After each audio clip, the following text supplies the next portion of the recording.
অনেক মানুষ মারা গেছে ইতিমধ্যেই, দুঃখে সুইসাইড করে, এসআইআরে। তাদের জন্য আমরা পুরো সমবেদনা জানাই। আমার বিএলওরাও মারা গেছে। বিএলওদের প্রত্যেকটা পরিবার যারা মারা গেছে 2 লক্ষ টাকা করে অলরেডি 2টো পরিবারে দেওয়া হয়েছে, একটা বাকি আছে, যদি কেউ নিতে চায় দিয়ে দেবো। কারণ অনেকে আবার সম্মানের সাথে এটা কেউ নিতেও চায় না, তারা যদি রাজি থাকে। আর যারা অসুস্থ হয়ে হসপিটালে ভর্তি আছে 1 লক্ষ টাকা করে দিয়ে দাও। আর একটা হচ্ছে এসআইআরে যারা মারা গেছে, আইদার সুইসাইড অর ট্রমায় অর এখনো স্ট্রোকে ভর্তি আছে, 39 জন মারা গেছে এখনো পর্যন্ত যতটুকু আমার নলেজে আছে। 13 জন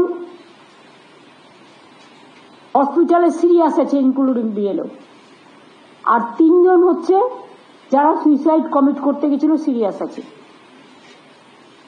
এদের সবাইকে যারা মারা গেছে 2 লক্ষ টাকা করে, আর যারা আহত আছে 1 লক্ষ টাকা করে তাদের দিয়ে দাও। নিরপেক্ষ তদন্ত দাবি করছে। কাদের চাপে মারা গেল? তৃণমূলের চাপে? মৃত অবৈধ ভুয়া ভোটার রাখার জন্য সবচেয়ে বেশি যদি কেউ চাপ দিয়ে থাকে, বিডিওরা চাপ দিয়েছে, তৃণমূলের নেতারা চাপ দিয়েছে। নিরপেক্ষ সংস্থাকে দিয়ে, সিটিং বিচারপতিকে দিয়ে তদন্ত করে কার চাপে যদি মারা যায়, সত্যি মিথ্যা আমি জানি না, এই সময়কালে কেউ অসুস্থ হয়েও মারা যেতে পারে। কোচবিহারে একজন দুর্ঘটনাতেও মারা গেছে, রোড অ্যাক্সিডেন্ট। আমি নিরপেক্ষ তদন্ত দাবি করছি। চাপ যদি কেউ দিয়ে থাকে, তৃণমূলের নেতারা দিয়েছে।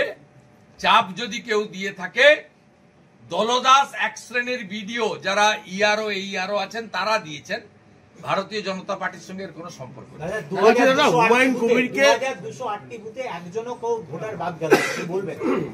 এইটার মধ্য দিয়ে প্রমাণ হয়েছে ওই 2208টা জায়গাতে গেলে অমরত্ব প্রাপ্তি হবে। যাদের বয়স 75 পেরিয়ে গেছে তাদের এবং তাদের পুত্র কন্যাদের বলবো, বাবা মাকে যদি শতায়ু আয়ু করতে হয় এই বুথে পাঠিয়ে দেন, বাড়ি কিনে রাখেন। এত মিথ্যাচার, এটা একটা বড় জলজান্ডর চিটিংবাজির প্রমাণ। 23 বছর ধরে ওই বুথগুলোতে কেউ মারা গেলেন না, কোন কন্যা বোনের বিবাহ হলো না, শিফটিং হলো না। এটাকে বিশ্বাস করতে হবে।